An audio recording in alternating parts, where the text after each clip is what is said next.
Hello and welcome. This is Corey from the Bach Scholar YouTube channel.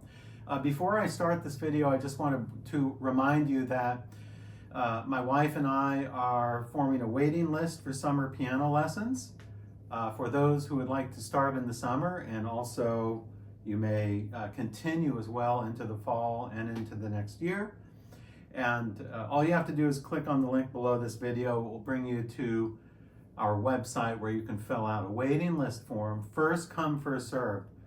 So I look forward to teaching you, and so does my wife, Marilyn. Now for the topic at hand. I'm calling this the most useful music for piano students and teachers.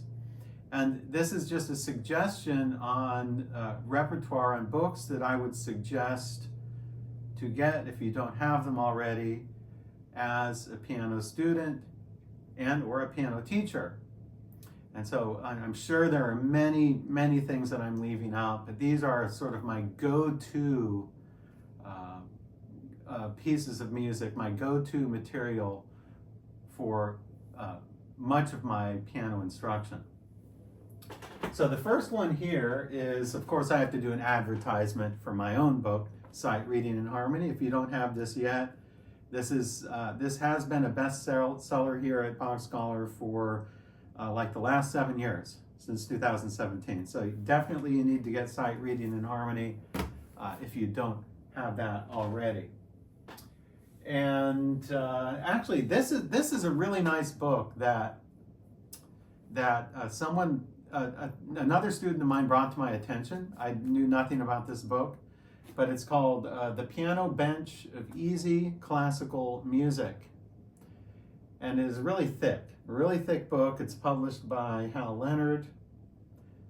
And make sure you get easy classical, because there's also the piano bench of, I think, normal classical or something like that. So this is a great book, excellent book for like sight reading and sort of learning lesser difficult material. Most of these selections in here are simplified, and it's not only piano music, but they're simplified symphonies and things like that from all the composers. So I really enjoy this book, especially for, you know, if you want to use it for students, or if you're a student who wants to work on learning quickly and sight reading skills and that sort of thing. This is a really good book, and it will increase your knowledge of the repertoire as well. Not necessarily the piano repertoire. This isn't piano music per se, but it's a lot of transcriptions from other things like symphonies. Great book here, The Piano Bench of Easy Classical Music. Definitely a good book for practicing your sight reading. J.S. Bach, Short Preludes and Fugues.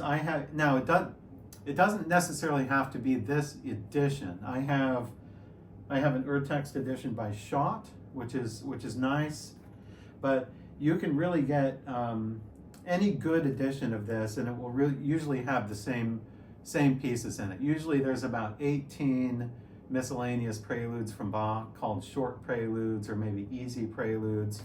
Bach called one of these sets 6 preludes for beginners, and they're my favorite ones of all. Actually, I like these even probably better, in a way, better than the 2-part inventions. It's the one that starts, the first prelude is the one that goes.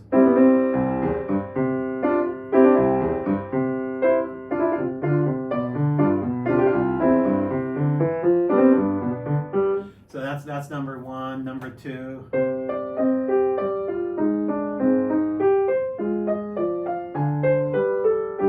And so forth. And then there's some other preludes in here. Some of the preludes actually aren't really that great. There actually are a couple in here that probably weren't written by Bach. So it's not all great. It's not, all of these preludes aren't equally as great, but I would rank those 6, that's BWV 933 and those 6 preludes, I would rank those among some of Bach's absolute best preludes for intermediate level pianists. But along with that, if you buy a book, usually all of those 18 or so preludes are included in it. And like I said, again, you don't have to get this particular edition. This is a Schott edition, but I'm sure that other nice urtext editions, and urtext is where editors don't mark it up so much, and it's really mostly just what the composer wrote, except for maybe a few fingerings. And the next one is Bach's French Suites. J.S. Bach's French Suites. This book here is a Peters edition. So this is, if you know what Peters editions look like, they're one with a sort of green cover on it. I'm sorry, I should have gotten the Peters edition, but I happen to have and like the Peters edition of the French Suites. I think the Henley edition is nice too. Any urtext edition of the Bach's French Suites, I would recommend. I would recommend staying away from the Czerny edition. Just stay away from that. Avoid that like a plague. Czerny editions are crappy, and they're usually Schirmer. Stay away from Schirmer. They're crappy. Do not get Schirmer editions for Bach. Schirmer edition is great for other composers and other styles, but not for Bach and not Mozart. So I would stick to urtext editions for Bach for his French suites.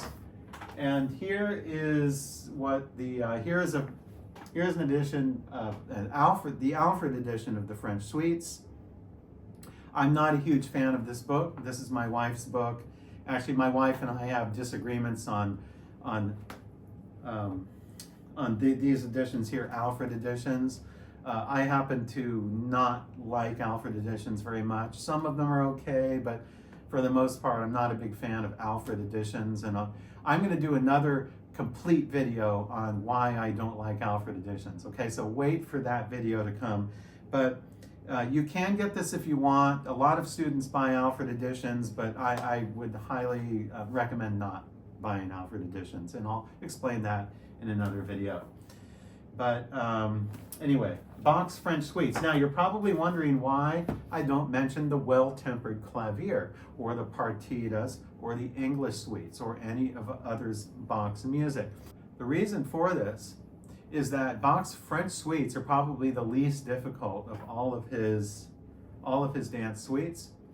They don't have preludes, so they're not very long like the English suites. English suites are very, very long, and they drag on a long time. They're really more for advanced pianists. I think that the French suites are great for intermediate level piano students, and you can jump around from movement to movement. You don't necessarily have to play an entire suite, but there are some movements from some suites that you can pick out as a student or teacher and work on those. For example, there are a couple minuets in here that are really easier than almost any other minuets, like in the Anna Magdalena book. So it's the difficulty is mixed, but generally speaking, the French suites are among Bach's more playable music for intermediate level students. The next book that I highly recommend and this is an absolute essential, are the Clementi Sonatinas. I have this book by Schirmer, Clementi Sonatinas for piano. This has the Opus 36 sonatinas in them. Those are those 6 famous ones, and they happen to be my most watched videos. So Opus 36, 1 through 6 are the famous ones, and then there's Opus 37 and Opus 38. They're lesser played, but anyway, if you buy this Schirmer edition, which is not very expensive at all, you get all of Clementi's sonatinas in one volume like this. This is an absolute must-have. Clementi sonatinas should be played by all piano students at some time. They're absolute masterpieces for beginning and intermediate level piano students. So Clementi sonatinas, and Schirmer. Schirmer is fine for this. Okay, so Schirmer editions are perfectly okay for Clementi, but I would really stay away from Schirmer for Bach or anything from the Baroque period. Kuhlau, Complete Sonatinas. Personally, I haven't really played a whole lot of these, but they're really nice, and they're around roughly the same difficulty as the Clementi Sonatinas.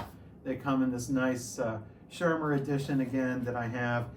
Some of them are a little hard to read. They're like sort of crammed together.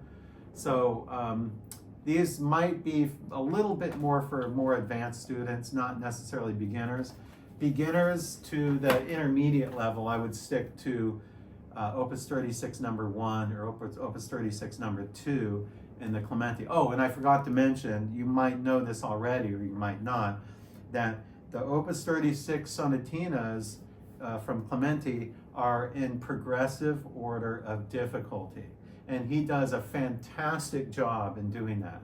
So you don't want to start with number 6. You want to start with number 1 as a beginner and work your way up. After you do 1, go to 2, then go to 3. It should really be progressive like that. Clementi was one of the few composers that could do that well, that can actually compose quality music, but also make these definite steps in difficulty. It's not an easy thing to do as a composer. So hats off to Clementi for being able to do that. My next book that I would recommend, of course, my cover got ripped off, but this is another Schirmer edition. It'll look like this, and it is the I'm getting mixed up now. Mendelssohn's Songs Without Words. Mendelssohn's Songs Without Words. Excellent pieces. I would highly recommend these. These are not beginning pieces. They're intermediate through advanced.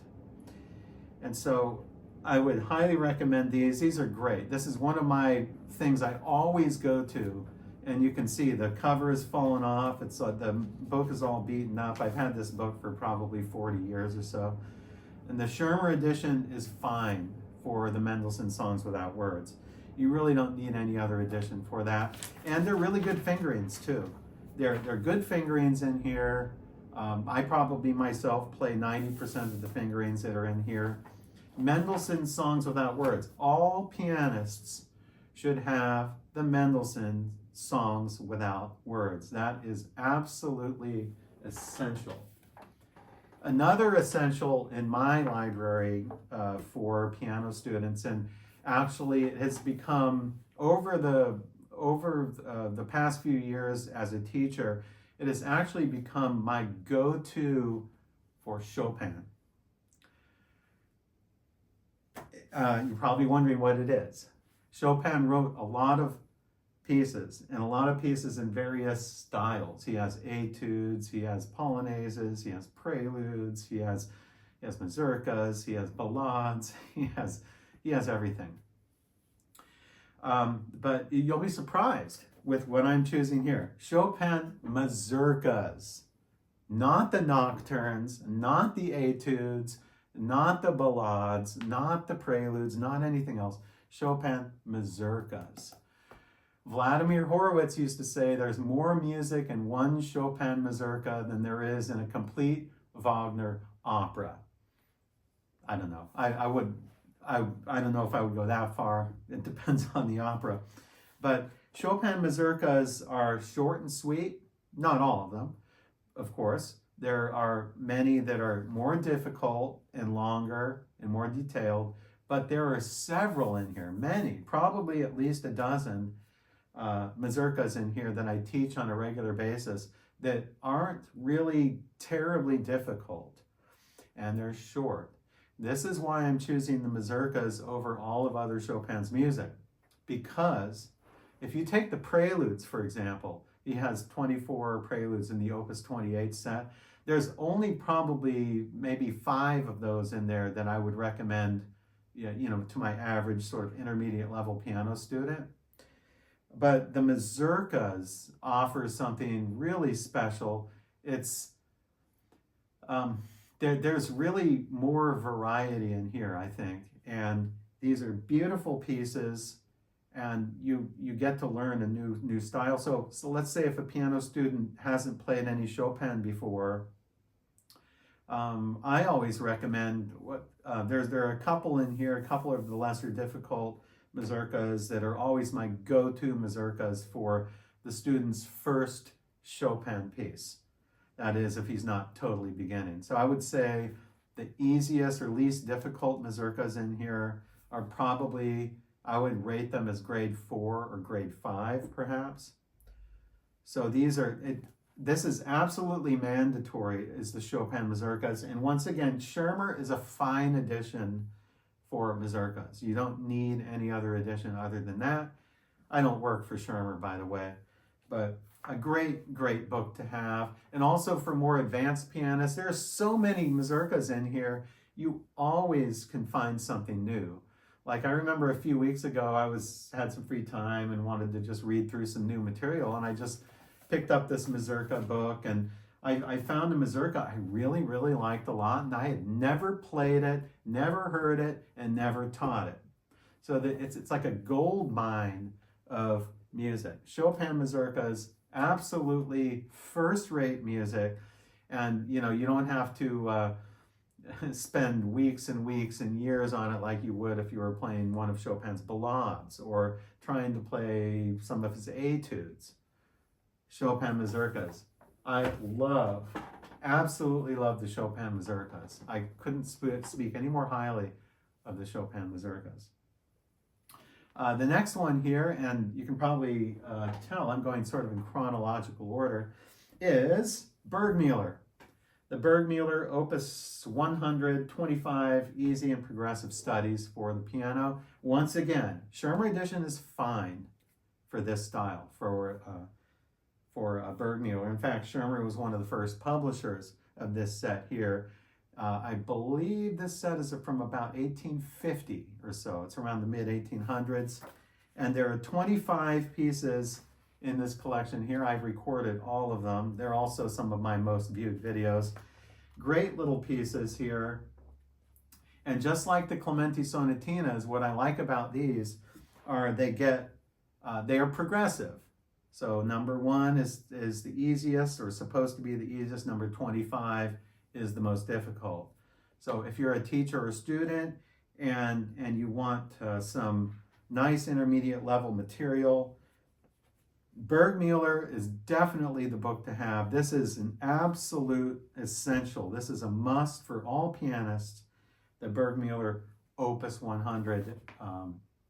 25 easy and progressive studies. And last but not least, this wouldn't be complete without Grieg. Grieg complete lyric pieces. Once again, Schirmer edition. And once again, I don't work for Schirmer. Grieg was a great composer for smaller forms, for shorter pieces. These are excellent for piano students who want to venture out and do some things that aren't played quite as much as other material. And just like the Chopin mazurkas, I mentioned a couple weeks ago, I just opened up the mazurka book and started just reading through things. This is another gold mine of music in this Grieg. It's really thick. All of his lyric pieces, I think there's like a total of, I don't know, like there must be 50 pieces in here or something. Really beautiful music. Good for sight reading, for adventuresome students who want to venture out and do some, maybe some more difficult sight reading and some reading through pieces. I love Grieg's lyric pieces.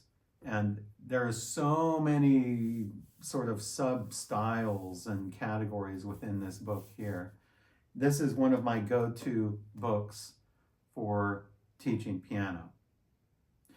So I hope that this was helpful for you if you're a piano teacher or a student. I'm sure I left out a lot of things. I left out a lot of music, but these are the ones where when I was thinking of this video, I was trying to think of what are my most used books that I use for piano? And probably these ones come to mind. And I have to mention also the Bach, probably the Bach two-part inventions, but I don't know, I couldn't find my book. So anyway, the Bach two-part inventions also, you're probably wondering why I didn't mention those with the French suites. But the two-part inventions actually are a little more difficult than the French suites, I think. So I don't know if I would even include the two-part invention in this category, although maybe a few of them. But anyway, these were These were the ones that I came up with. If I had to come up with, a handful of books that I use all the time in my teaching. So if you're a student or teacher, I hope that this video was enlightening for you. Go out and get some new music and learn new music today. The more music you can learn, the more things you can be exposed to, the more music you read, you'll become a better learner, you'll become a better sight reader, you'll become a better musician. Because it's not just about playing 3 pieces and getting those perfect for a whole year. It's all about just diving into the music and having fun with it and being exposed to all of these various styles. So don't be scared to dive in and just open one of these books like the Mendelson Songs Without Words. Just don't be scared to just open it up. And every day, just read something new from it, or the Chopin Mazurka book. So I hope, once again for the 3rd time, I hope that this video was useful for you. Stay tuned for more videos like this, and I'll see you in the next video.